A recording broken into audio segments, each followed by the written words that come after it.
What's up? It's your girl from FREEBIES. If you don't know who I am, I'm an online weight loss coach who's dedicated to calling out all the BS in the fitness industry and providing you with accurate fitness, nutrition, and weight loss information. Today we're talking about hunger hacks for weight loss, or all of my tips to make sure that you're not starving while you're losing weight. And if you don't already know, a calorie deficit is required for weight loss. You can watch the playlist up here if you need more information about calories and a calorie deficit.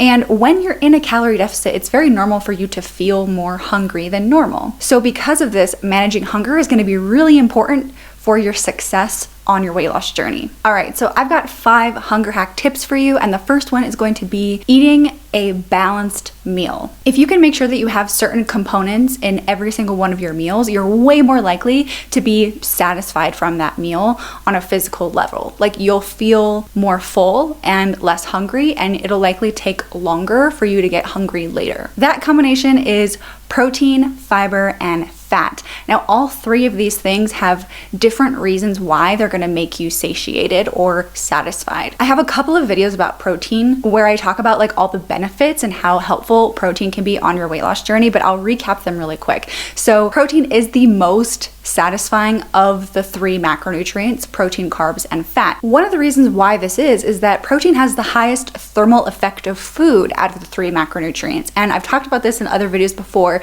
but your body burns calories in a bunch of different ways throughout the day, and I'll put up a little chart here that illustrates that. First up, you're gonna have your BMR, which just means like all the calories that are required for your body to just maintain itself and keep you alive. Number 2 is going to be your non-exercise activity thermogenesis, meaning any movement that you do throughout the day that is not related directly to you doing specific exercise. And the third one is gonna be the thermic effect of food, meaning all of the calories that your body burns just from digestion. So your body has to work a little bit harder to digest that protein, meaning that it's going to stay in your stomach for a little bit longer. So that's why protein is going to be more satiating than carbs and fat. However, fiber kind of goes into the carbohydrate category, and I did say that fat was going to be really helpful for feeling satisfied. So those are both important too, and they both also take a little bit longer in your digestive system. Now, the only thing I didn't mention, because we just talked about protein, fat, and fiber, is just carbs. And so I'm not saying that carbs are bad.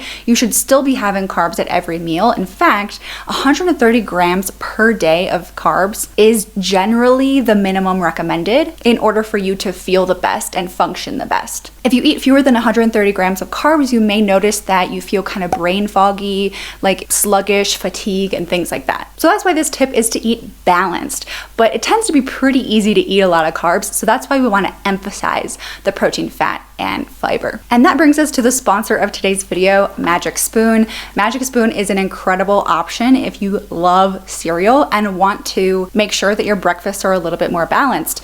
Magic Spoon, this in particular, has 13 grams of protein per serving. Now, if you pair this with something like a higher protein milk, which is what I love to do, you can also do anything plant-based. That's like a decent amount of protein in a single serving of cereal. So if you struggle with hunger, this is a really great option.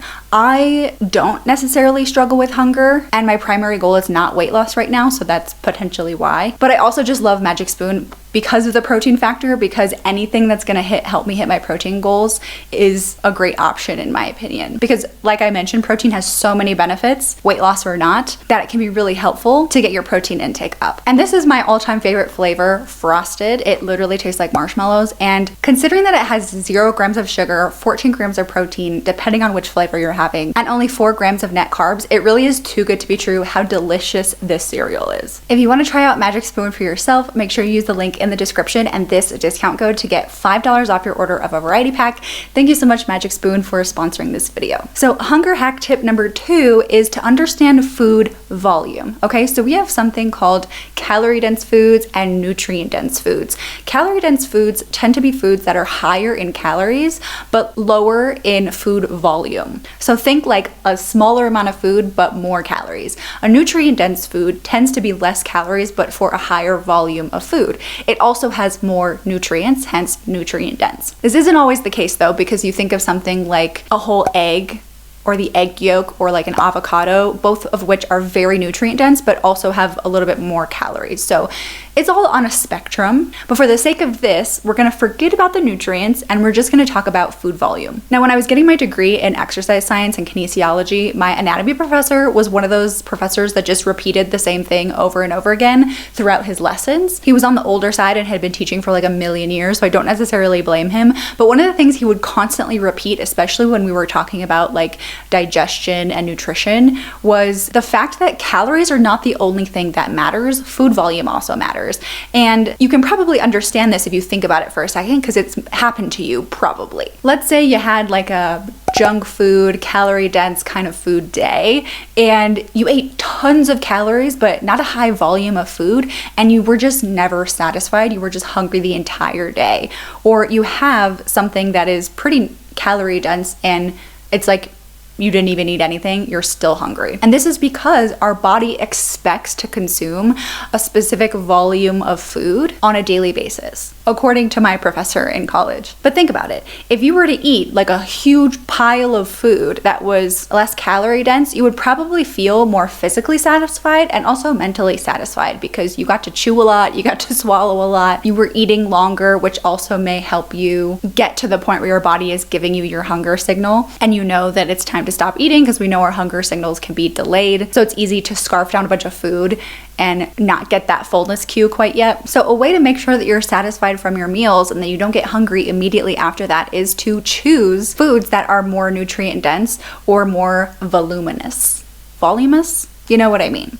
So one of my favorite things to do is I try to have a big salad every day, whether it's on the side of whatever meal that I'm having, or if it's big enough, that's the meal. Another great way is to just make sure you're adding veggies and fruit to your meals or having them in your snacks. And this kind of goes with that tip that you may have heard before, which is to approach weight loss not by subtracting and removing foods, but by adding more foods. So don't think about cutting out the high calorie or calorie dense foods. Think about adding in more voluminous, nutrient dense foods. And that might just help you eat less food overall without you having to restrict or think too much about your diet. Hunger hack tip number 3 is to get good sleep. And this might not fully connect, so let me connect it for you. When we get not enough sleep or even just poor quality sleep, that's gonna throw everything off in our body. And one of the main things that it throws off when we're talking about weight loss is your hunger and fullness hormones, leptin and ghrelin.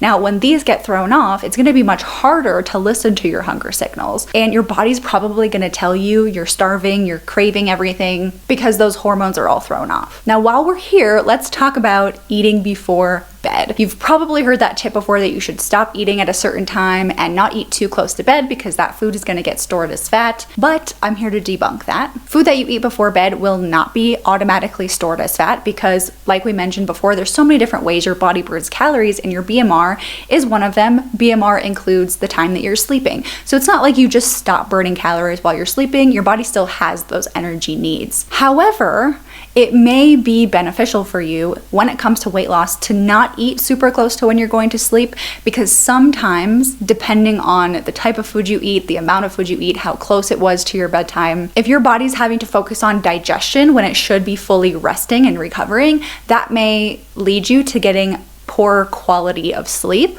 which would throw off your hunger signals the next day. So I always recommend just testing it out. If you're constantly eating a bunch of food before bed, try to eat it earlier before you go to bed or eating less to see if that improves your quality of sleep. Hunger hack tip number 4 is to eat regular meals and snacks. Eating breakfast is sometimes really beneficial for people. Snacking, eating meals at regular intervals, if it fits your schedule, can be very helpful for making sure that you're not hangry at some point throughout the day. One of the students in my course actually was just asking the question, should I eat breakfast even though I don't want to? And I encouraged her to do a little experiment on herself, and she found that she was way less likely to be ravenous the rest of the day when she ate breakfast, even though she wasn't necessarily hungry for breakfast or in the mood for breakfast. So I encouraged her to find foods or meal options that were convenient enough for her in the morning and focusing on things like volume, protein, fiber, and fat to maximize the benefits from that breakfast meal so she could have the hunger crushing benefits throughout the day. She tried it and she noticed a big difference. Also, if you're interested in learning more about my course, you can use the link down in the description or pinned in the top comment. I would love to have you inside. But anyway, I think this tip in particular is going to be extremely specific to you and your needs. I'm somebody who loves snacking and needs to snack. This doesn't mean I'm eating constantly throughout the day. It's good to give your digestive system a little bit of a rest. But what I found that worked the best for me, especially when I was working in my office job, when my schedule was a little bit more predictable, because now it's kind of just like a tornado every day. But I would have breakfast, and then I would have lunch, and then I would have a snack at work, then I would go to the gym, and then I would have dinner. And that worked really well for me. If I had eliminated that snack, my workout would have been horrible, because I'm somebody who feels the best when I eat relatively close to a workout. So experiment with this and figure out what meal and snack frequency is going to make you feel the most satisfied from your food. And like the breakfast example with the student in my course, it seems a little bit backwards to add an additional meal in order to lose weight when a calorie deficit is required to lose weight.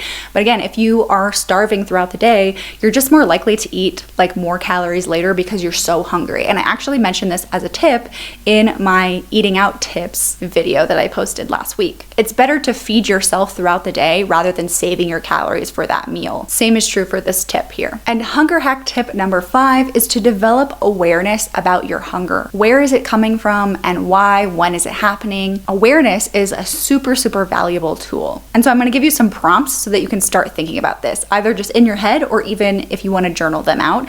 I find journaling to be super helpful, and I do have my students do a food journal in my course. So this is an Instagram post from Aligned Nutrition on Instagram, and it's outlining the 4 different types of hunger. And admittedly, this is something that I'm still learning about and wanting to acquire more knowledge about. So I found this post really helpful and insightful. So the first kind of hunger is primal, biological, and if put off can be intense. You get hangry. This is what a lot of the tips that we talked about in this video are looking to prevent. We want to prevent or at least manage this kind of hunger as much as we can. Also to flag, this doesn't mean that you should never be hungry. Being hungry isn't necessarily a bad thing. You shouldn't be afraid of it, but we just want to be aware of it. And if you're noticing that it's making it more challenging to stick to your weight loss plan, we want to try to help out a little bit. The second type of hunger is practical. Now, I don't know if I would really consider this hunger, but it's like the decision to eat. Maybe eventually you do develop hunger, but that's practical. This is eating around a schedule, being proactive by eating a snack on a work break, even if you're not hungry yet. And this is something that I totally have my students journal about. When they eat, I ask them, why are you eating?